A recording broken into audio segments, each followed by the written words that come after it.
Hello, leveled up tubers, and welcome back to Let's Play Dragon Quest III as I stall out.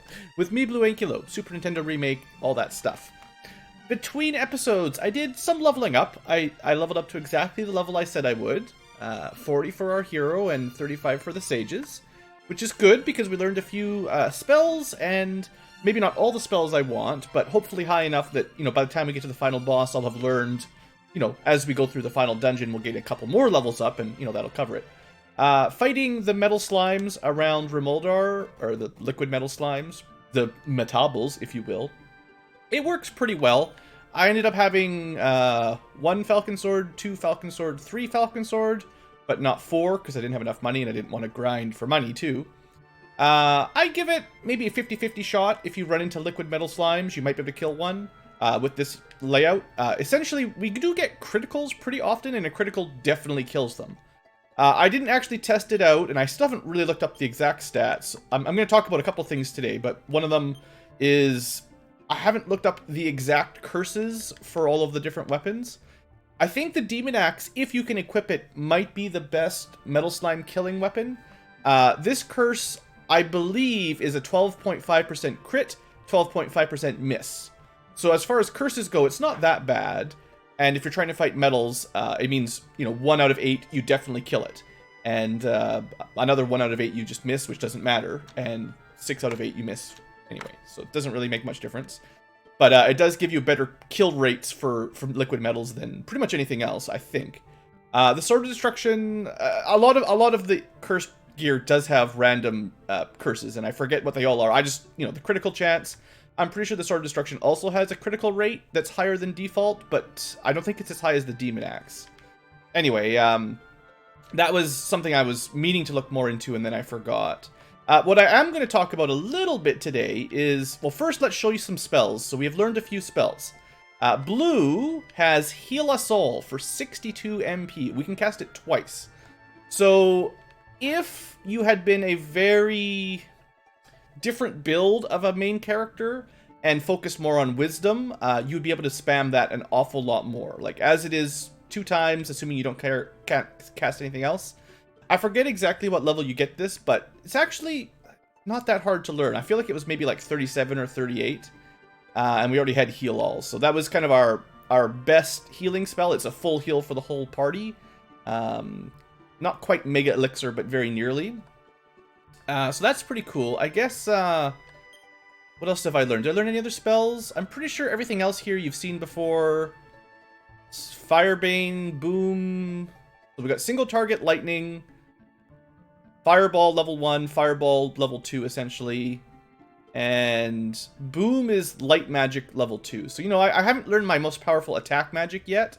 I might learn that in a couple more levels. And it is it's the upgraded Zap. It's the strongest offensive magic in the game. But again, on your hero, who isn't usually very intelligence-focused. Like, if you had a lot more wisdom, if you had a lot more MP, maybe if you had like 300 or 400 MP, then you could rely on him for Heal Us All and super powerful offensive spells.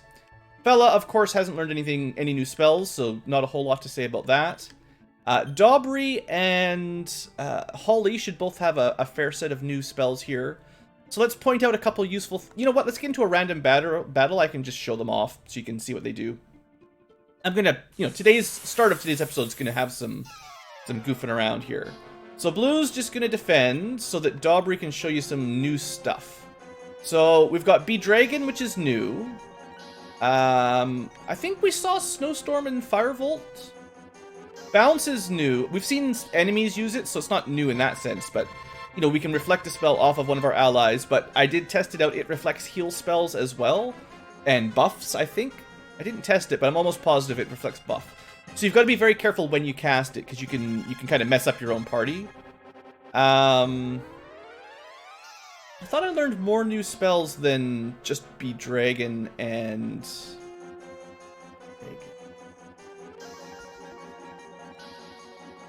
We learned multi-target... Oh, Barrier's new. There we go. Okay, so this is, I believe, the Super Nintendo's version of Insulatal, or Insulate. And with this, I forget for sure if it protects you from breath weapons, breath damage, or magic damage, and it says protect from ice or fire. In the walkthrough I was checking, at least in the NES version, it only protected you from fire specifically, not ice. So we're gonna have to test that out if we can. But this would, if you cast it, kind of overrule the need for equipment that gives you that protection. I'm pretty sure they don't stack, and you just need one of them. Either equipment, which is easy, or better defense, other types of equipment, and just cast barrier kind of stuff. We've also got Heal Us, which is basically heal more for the whole party. It's pretty expensive, but it's definitely useful. I did not get the better revive yet. That's at a really high level for sages and clerics. So yeah, Heal Us, barrier, Bee Dragon. I think that's all for now for new spells, actually. You know, I got a fair number of level ups, and sadly we just didn't get far enough to get, you know, the really epic endgame sort of magic. So yeah, Snowstorm is supposed to do around 100 damage. Was barrier single target? That's kind of disappointing. So that's 6 MP. It's still really good, don't get me wrong. It's going to be hard to experiment if it is just single target. It's very difficult to experiment on, like, to predict an enemy that has a breath attack, see how much damage it works on somebody, and then barrier them. You know, that kind of stuff is a bit fiddly. Let's give this another try for Falcon, just so you guys can see it again. I think, you know, getting these metabol kills is really, really good, so you might as well attack. But I feel like it's maybe 50-50 the odds of killing this guy. We generally only need 2 rounds to kill him, assuming we get a little bit better luck than this. This has been particularly bad for missing. I think it's 50-50 to hit as well. Like, every strike, I think, is a 50% chance to hit. So, they've got, I think it's either 6 or 7 HP, depending on the RNG. And, you know, getting 6 hits out of 7 attacks, like, we can do 7 attacks per round, that's pretty unlikely. But generally, in 2 rounds, you'll kill it. You know, if you have 14 attacks, 50-50, you need 6 or 7, you should generally get it, like I said. So anyway, that's kind of the spell recap. There's lots more. There's a few more big spells to learn, like I said. Oh, Bee Dragon. I should show you Bee Dragon. Bounce reflects magic. Heal Us heals us. It's pretty obvious what it does. And Barrier, we'll try to test it out if I can figure it out. But yeah. Let me get a one more battle. Here's a good one, actually. These guys might even have Dragon Breaths. So let's turn Daubry, for fun, into a dragon. We're going to have the rest of the party just wait so you can see what happens. So if you're reading really quickly... wow, that Chilling Wind is pretty weak. That's not a good testing... Like, that spell, or that breath attack, doesn't do enough damage to really test out the barrier spell. Anyway, so Daubry is currently a dragon. We do not have control. Oh, there's a bit stronger. Looks like... I wonder if in the remake, breath protection does stack with equipment. So, Daubry breathes out some real fire breath. It's approximately 200 damage. And it just basically every turn does around 200 damage to everything. It's actually really overpowered. Not great against bosses, because against bosses you want to be able to control your party members. And once you're a dragon, you can't undragon. Well, some games it wears off after a few turns, I think. But I don't think it wears off in this game. Anyway, it costs a lot of MP. The turn you cast it, you waste your turn, in a sense. But after that, you just wipe the floor with anything you're fighting. So that's pretty cool. Anyway, the reason I was talking about the potentially double stacking breath is I did look it up that light armor provides magic and breath damage reduction. And the shield provides breath damage reduction, not magic. So it's possible it's like minus 33%, minus 33%. So total of 66 or something like that. Whereas Fella should have probably no breath or damage protection. And then Daubry should have both from the light armor, and Holly should have neither. So Fella and Holly should take full damage. Daubry should take, you know, 1 stack less, and Blue should take maybe 2 stacks less. It's hard to say, but, you know, if we pay attention, we might be able to tell. And then, of course, Barrier throws a wrench into it. Now, one thing I want to cover before we move on, like, that's all the magic talk. I did change the build a little bit here. So Fella has a life ring, so he regenerates. I regenerate with my light armor. Daubry regenerates with the light ring. And Holly regenerates with the sacred bikini. So the light dress does not provide regeneration, but the sacred bikini does. It's also a very high defense. Now, because of that, I wanted Fella to have the life ring, so he could regenerate. But then I had to remove his starry ring, which is okay, because he's now got over 200 agility, which means putting on doubled agility only gives him plus 50, because it maxes out at 255. So he's actually not missing very much. He's still nearly the fastest character. So what I did was I gave it to Holly for now, and I sort of set her up as essentially our healer for the final boss, is my plan. She has got, well, a little bit less MP, to be fair. But she's got the most HP, was kind of what I went off of. Like, Holly has luck and HP. She had, I think, a slightly higher agility than Daubry. So doubling her agility it made more sense. Plus, so she's got really high defense, like the best defense in the party. A little bit higher HP, really good luck for status protection. So the idea is Holly will always be alive, and because of the starry ring, she will go quickly in battle, often before the enemies. So if she stays alive, she can heal us, which she has now, or heal all, which will make some of the boss fights a little bit safer. Anyway, that's my idea. That's what I was thinking. The only wrench in it is perhaps spell and breath protection, which we haven't really worked out yet. I could, in before a tough boss, switch out the sacred bikini to the water dress. She'd lose a little bit of armor, but she'd get the breath protection for sure. So I've held on to that. And I guess that's pretty much it. That's it for equipment and sort of my logic for the current team. I also gave Fella the light orb because he was the fastest, and you might want someone to go first when you're going to use this. Just in case you're thinking about playing the game, you know, put this on your fastest character for later. He's still got the Vivify Staff, that's fair. And I've still got a Heal Shield and Emergency Wizard Rings. It's fine. I think my equipment setup is about as good as we're going to get for now. So the last thing I want to talk about is personalities. I did some research finally after chit-chatting about it for the last 30 episodes, not really knowing how it works. So if we look at our character stats, I am Valiant. So I've talked about Valiant before. It's a really good strength personality. It's like plus 40% strength, 100%, so plus 40% strength, neutral stamina, negative 30 or so agility, wisdom, and luck. So my stats actually match a Valiant character's quite well. But it's not quite so simple. Your character stats are also affected by the class you are. So heroes gain different stats than thieves and sages and warriors, and everybody else has different sort of stat gains per level. And in different level up ranges, you get different stats as well. So the first, 10 levels of the game have relatively small stat gains. And then maybe from 10 to 20, they're a little bit higher. And then I think actually the fastest growth is between 30 and 40 for most classes, or maybe up to 45 for some. Like, I think sages are like 35 to 45. They're a late bloomer.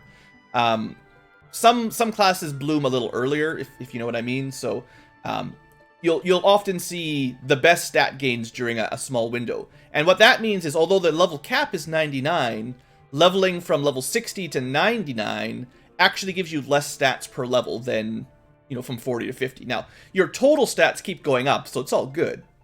But it's kind of like a soft cap. Once you get past, I think for most classes, it's somewhere between 50 and 55. Once you get past there, it starts slowing down significantly. And from what I've read, for the most part, you should be able to defeat the final boss with an average character level around 40 or so. 40 is a little bit on the low end, so 35 is right below the recommended. Now, we have a very strong party, so maybe we can handle a little bit lower level average, but I'm still really on the low end, even after some grinding, as far as I can tell. Especially if we're playing the NES version, where it's even harder. Now, one key detail that I've missed is, okay, so Blue, you just said personalities give you different percentage of stats, and you gain different stats on level ups. Well, how does it all come together? Because when you change your personality, your stats don't immediately reflect. Also, there's no hidden behind the scenes, like, if I said Valiant is 40% strength, it doesn't mean that hidden in battle only do I get an extra 40% strength. So it would actually be, I don't actually have 300 strength in combat, giving me extra damage. No, that's not how it works. All the personalities do is when you get a level up, after you factor in the class, the level you're getting, and there's also a random range, of course, just to make it a proper RPG. So say I was going up to level 40, and I was normally going to get 4 strength as a hero for that level. Or approximately 4 is kind of how the guides work. There's a random sort of variation to that. I think it's between 0 and double, so like multiplied by 0 and then doubled. So if I had an average of 4 for level 40's strength, it could be anything between 0 and 8, although the way it's distributed is it will generally fall in the middle. So it's more likely you'll get a 3, a 4, or a 5 than you'll ever see a 0 or an 8, but, you know, it's possible. So stats are random, so just because you do all this work, you could still get a bunch of really bad luck level ups, just like in like Fire Emblem or, you know, those kind of games. Theoretically, you could get really low stat gains with bad luck. Anyway, that's why maybe my luck was really bad for so long. Maybe. Anyway, so where do we go from there? So you've got your character level, the random variation, and then it's multiplied by your personality. So a valiant hero, say he was going to get, 4 strength, but then the random number gave him a 5, you got a little bit lucky, and then you factor in his valiant personality, that's 40% increase, so that's, well, it's probably like +1 or 2 or something. I don't know how it rounds behind the scenes. So instead of getting 5, I would get maybe 6 or 7 strength on that level up, and that would be a really good level up. Overall, a valiant character will average 40% higher strength than a neutral, there's an ordinary, technically, personality that just has 100% for everything, just normal. Anyway, if all that made any sense to you at all, basically what I mean is, your character's personality only matters when you level up, and it matters the most between level 35 and 45, or early on, depending on what you care about. If you're really worried early on about getting enough stamina to not die, then early on you might want stamina plus to get a few HP quickly so you don't get one-shot by some of those early game monsters that can crit you to death in one shot, or really have a powerful spell like Blazemore or something. So sometimes early on you might prioritize one stat, like luck early on doesn't really do anything. It takes a long time for your luck to matter, whereas stamina and wisdom even, like having a lot of MP to cast Heal Us, or Heal More early on especially, would be very valuable. So that's why usually early game you want stamina wisdom, I think. And then late game, maybe luck, maybe agility, maybe strength, depending on kind of what your specialty is. And I haven't looked up all the personalities, don't kid me. Smart is supposed to be good for wisdom, although we haven't seen Daubree's wisdom stat really fly high. She's been smart and sexy, but mostly smart for most of her career. So unfortunately, she just hasn't really scaled well on wisdom. Like, Blue's scaled his strength up to over 200. Bella's agility is over 200. And his valiant, well, he was Lewd originally. Lewd, I believe, is a minus 10% agility, which just proves that a thief doesn't really need an agility personality because they still gain enough agility to level cap, right? Like, he'll hit his max agility maybe by level 50 or so, depending on his luck. So now having him as valiant doesn't really matter because he'll still get his max agility and defense. And then Valiant will help him do a little bit more damage for the last few level ups. So I felt like that's a really good choice that we made there a few episodes ago. And for Blue, I keep thinking about going back to a different personality, but I'd rather just max out my strength if possible so we can have Fella and Blue do the most damage. And then as far as Holly and Daubry are concerned, Sexy does have the best total stat line. That's why comparing these two, even though the Jester has bad stats and the Cleric has better stats, although you had 20 levels of Jester, 20 levels of Cleric, and then the same levels of Sage, Holly has much better stats overall. Like, the total number of points there is a fair bit higher, I think, keeping in mind we've doubled her agility. Anyway, Sexy is just, that's the idea, and it is particularly good for luck and agility. Smart is focused mostly on wisdom, although it doesn't really show. So anyway, all I mean is, like, the item you equip later on, like, equipping a non-personality item for a boss fight makes a lot of sense, because you don't care about your level up, you care about probably your agility, or for a boss fight, honestly, Hero Ring, Life Ring, Life Ring, they don't even do anything. So it might be worth it, although I probably won't bother, But for instance, we could give Fella this strength ring, and it would give him a little bit more damage against the final boss. Or, some of these are better than others. Because some of them have, like, passive stat bonuses. Yeah, the gold necklace, I don't think that's actually... I think that's stamina, probably, more so. So stamina doesn't help with an actual fight. Luck might help a little bit. Defense might help a little bit. Strength certainly is okay. Anyway, I've rambled on long enough. Hopefully you understand. You can ignore personality and play through this game just fine. It's not the big deal. Not that big of a deal. But I like to know how the behind the scenes works. And I felt like now that we're basically done the game, we're going into the final dungeon, I figured it was finally time to look it up so I could tell you the truth. I may have misinformed some people getting here, but now you know. Now you know. Wow, that was great. Anyway, I said some 50-50 chance, and here we are, not even hitting a single slime. So let's just head on over the Rainbow Bridge. And, you know, I spent like the whole episode just talking about equipment and level ups. Good old Ankylo. Well, we're going to try to make a beginning dive into the final dungeon at least. I'm sure we won't be able to finish it today, but we'll give it a good start. There is still one really important item to get.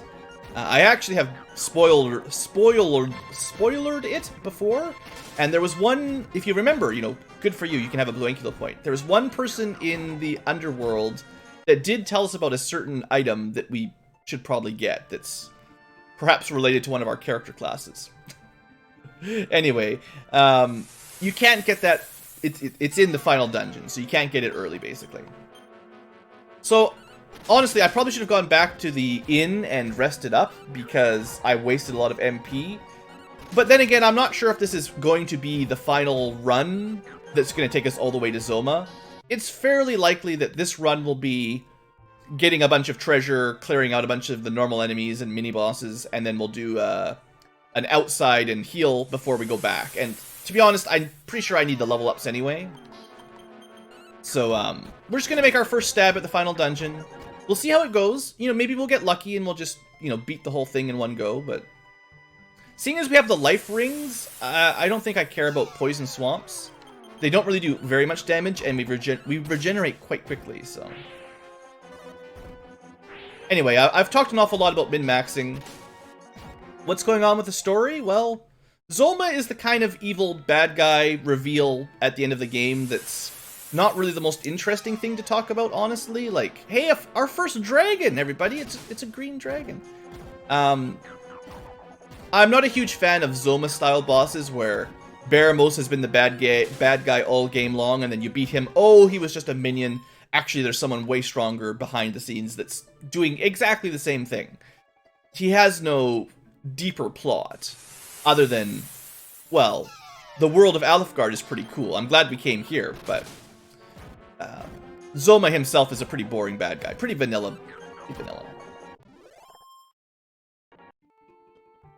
Alright, here we go. The Castle of the Dragon Lord, or Zoma's Castle. So, fella, where are we? You're not allowed to use that spell. Sorry, fella. How many treasures are there, fella? 2 treasures. Alright. It's a pretty imposing looking dungeon. Look at all this crazy stuff. Is there a treasure right in the middle here?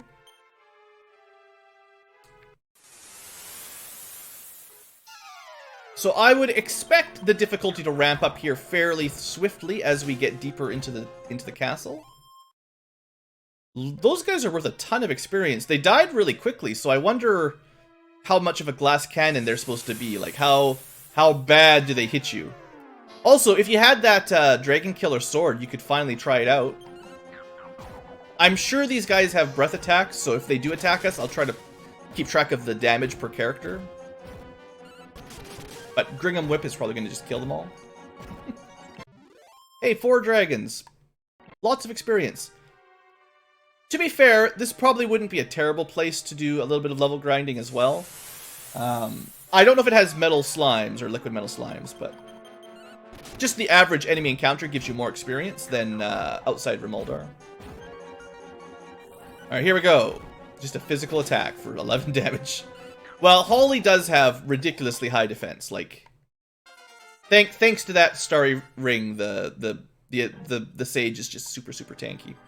All right, fella, some good HP, some MP, some good strength. See, every level up he gets, getting some nice value out of that Valiant ring. Now that I know how things work. So it looks like treasure down here. Not treasure, just stairs. Can we cast the spell here, fella? Location. Okay, we're in the basement of Zoma's castle, even if we didn't know it till now. No chests on basement 1. Fine. I'm just gonna see kind of where these staircases take us. If they take us to a dead end, then I know I don't have to bother coming back. They all seem to link up to a larger second floor. Now, if this castle is similar to Dragon Quest I's final dungeon, those staircases probably just loop-de-loop you. You guys remember where the secret entrance to the Dragon Lord's lair is? It's possible one of the villagers told us, actually. I may have skimmed that. But we'll check each of these sort of side corridors. And to be honest, I could be wrong. Maybe these side corridors do lead somewhere useful. I gotta say, even Fella is starting to get pretty strong damage on his first Flamerang. I mean, it's no 109 damage, because, you know, heroes and stuff. Alright, so far all these second floors are wide open exploration mazes. And I haven't seen any sign of treasure on the this floor. Now that I'm just curious, if I'm inside the castle, does it tell me? No. So what about these, like maybe there's some treasure in the middle of the poison, or whatever you call it, the glass tile, the electric tile. No. Well then, let's go to the throne room where surely we'll find Zoma, kill him, and win the game right there. I've been stringing you along all this time thinking we won't finish this game today. We're just gonna go kill the boss right now and be done with it. He's probably just right in the middle of the room. He wouldn't make us do a super long dungeon for no reason, would he? Suddenly, an ominous voice can be heard. We are Zoma's guardians. You'll have to get through us first. Surprise, surprise, he's got guardians. Grand Titans. So, fortunately, we've seen these guys before. We know what they do. We know how they do. And we're pretty sure that ice magic works on them.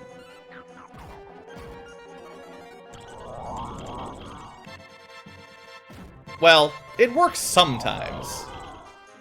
Friggin' magic. Spends so much MP, and doesn't even always kill things. Oh, they didn't even double attack. Wow, you guys are dead. Zoma's guardians, my butt. You're not even as strong as half the things we've been fighting. Wait, the door is locked and you don't have the right key? But I have the final key. What about one other spell that I forgot to mention we learned? Oh, I also learned invisible. Remember invisibility herbs? We can just cast it now. I forgot to tell you that, sorry. It's not that big of a deal, but we learned heal us, invisible, and open, yeah. We can't even open it! Well, what are we ever going to do, guys? I'm stumped. Give up. Go home. Or we're getting attacked again now that we're trying to leave. Let's just go with regular attacks. Honestly, I don't think they're going to be that hard. I like to give my enemies... I don't like to underestimate my enemies. But these guys don't seem terrible.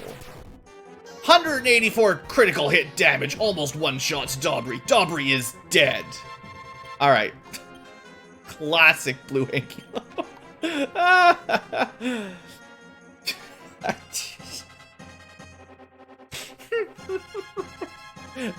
Well, you can't stop crits, guys.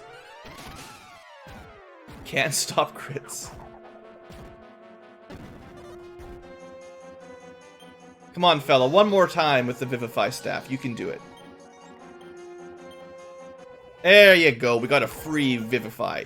That honestly saves us a lot of MP. If you think of Vivify as a 50-50 chance, it will take, on average, 20 MP to resurrect somebody with it. sometimes less, sometimes more. A Vivify Staff essentially saves us about 20 MP every time we do resurrect somebody, in my opinion. I should have healed up, honestly.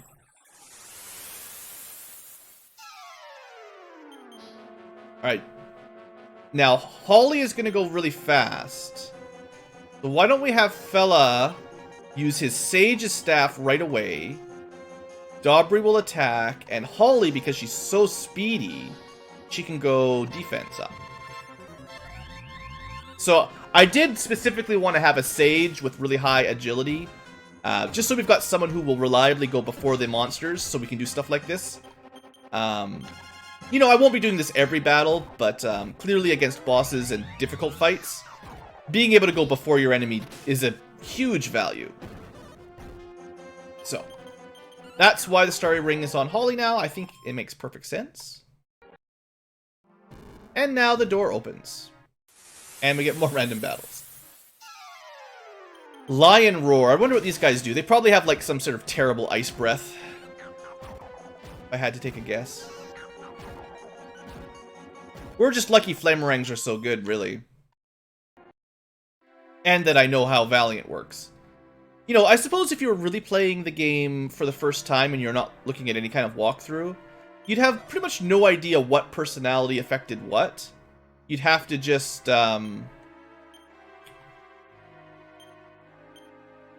you would have to just, you know, pick one you like the sound of and hope that it raises stats or does something at all, because you wouldn't even know what it does. How did I miss that? Alright, we got our extra mini medal. Now, the thing is, there was still another treasure somewhere. Wonder where I missed one. Might have been right by the entrance to the castle, to be honest. If we come back again later, or maybe behind us, actually. Like, look, there's more swamp up there. Maybe you can walk around the back of the castle if you don't go in the front door. I don't know. I'll try not to worry too much. It's probably just mini medals, and all we could get is a free Pachisi pass, so... Anyway, if you're familiar with any of the older Dragon Quest games, like 1 or 2, normally you just explore back here.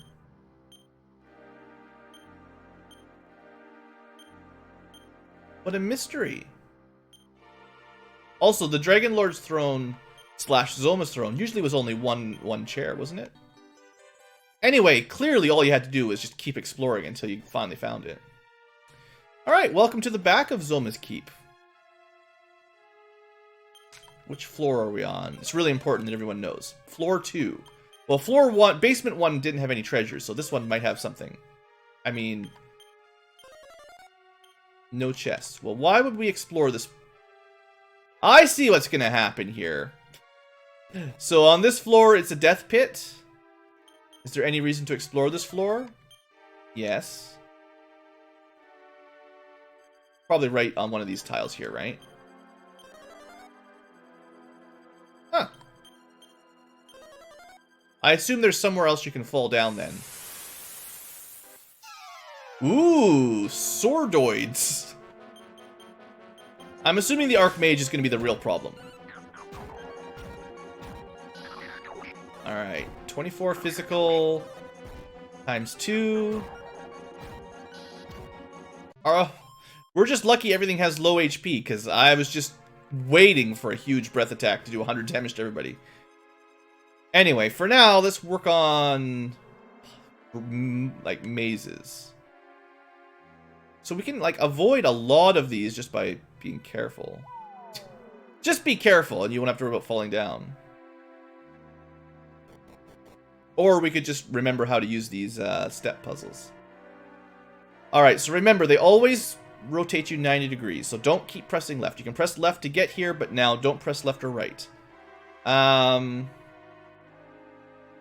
Let's press down. Nope, let's press up. And then now, you can get all the way across. Just trying to find a safe way so I don't mess up. This is where it gets a little tricky. Left or right are safe. And then up or down, get out.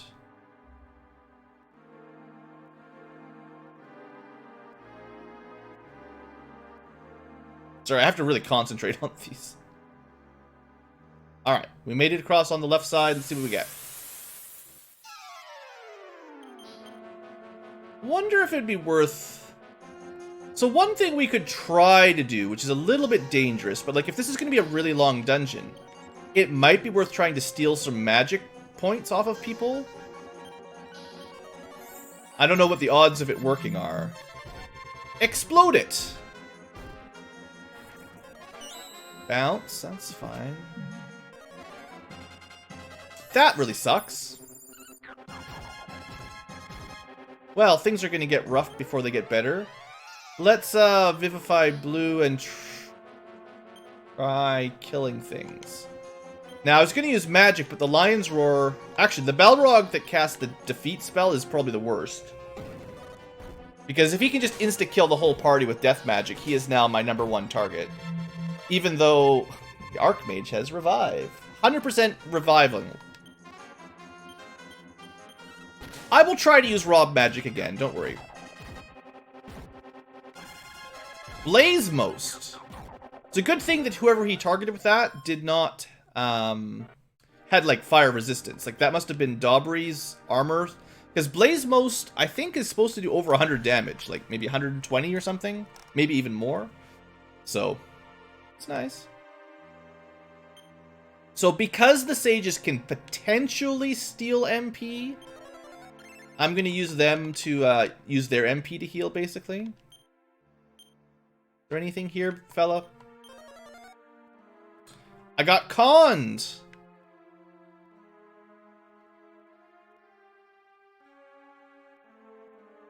Oh, it's... Oh, that was dirty. Dirty dog. There's... The directions flipped mid-go, and then I got confused. Wow. I'm gonna keep trying some Rob Magic every now and then. So far, Rob Magic has not worked for me a single time.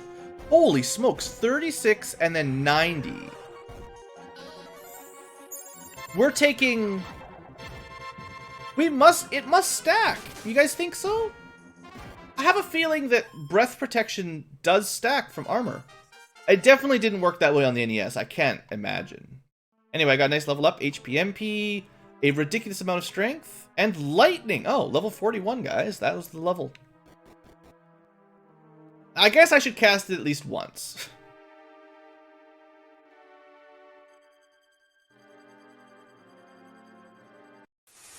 Okay, I just really have to focus when I'm on these. You know, the real problem is, after a random battle, you can't really see what tile you're on. So you have to remember every step you take, if you get into a random encounter, what you were on before that encounter.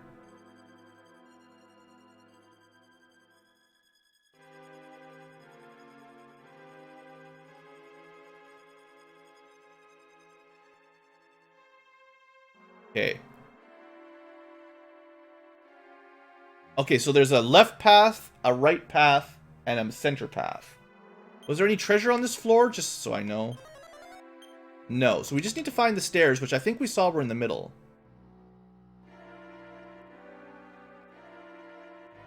Boy. Just trying to find safe ways of getting through where I can't mess up so easy. So it looks like the center is the way you had to go. So at least we made that. And we're back on floor 3, which should have 1 chest. So we're still looking for the level 3 chest. Okay. And we kind of skipped all the opening area of the castle that might have had something in the opener area, but I kind of doubt it. You know, before we went down the stairs in the back. I'm almost sure those are just loop-de-loops. Heal more, that's fun. You did not heal enough. Alright, so, I mean, so far, pretty classic. The most difficult challenge in this dungeon has been magic. Defeat spells and fancy breath attacks. The fact that blue seems to be taking like 1/3 damage is kind of ridiculous. But, hey, I'm certainly not going to complain. I'm just going to acknowledge that it's a little bit crazy. So that actually, that information, 2550, that was twice as much. Yeah, so in that attack, the Blizzard Breath, Bella and Holly both took 50. Blue took half damage at 25, and Daubry took 30 something, which might be like 1/3 damage. Just compared to each other, because there's no magic defense stat.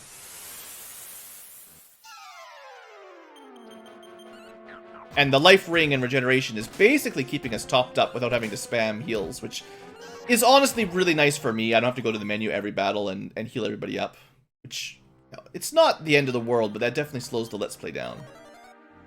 Speaking of which, we are at like 40 minutes already. Wow.